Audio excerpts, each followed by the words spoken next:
Coffee হাউসের সেই আড্ডাটা আজ আর নেই, আজ আর নেই। কোথায় হারিয়ে গেল সোনালি বিকেলগুলো সেই আজ আর নেই।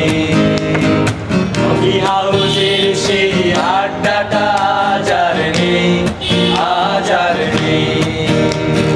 কোথায় হারিয়ে গেল সোনালি বিকেলগুলো সেই আজ আর নেই। নিখিলেশ প্যারিসে, মইদুল ঢাকাতে, নেই তারা আজ কোনো খবরে। ব্যান্ডের গিটারিস্ট ওয়ারিস ডিসুজা ঘুমিয়ে আছে যে আজ কবরে।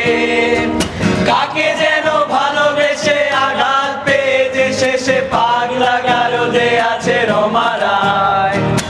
অমলটা ভুগছে দুরন্ত ক্যান্সারে, জীবন করেনি তাকে ক্ষমা। কফি হাউসের সেই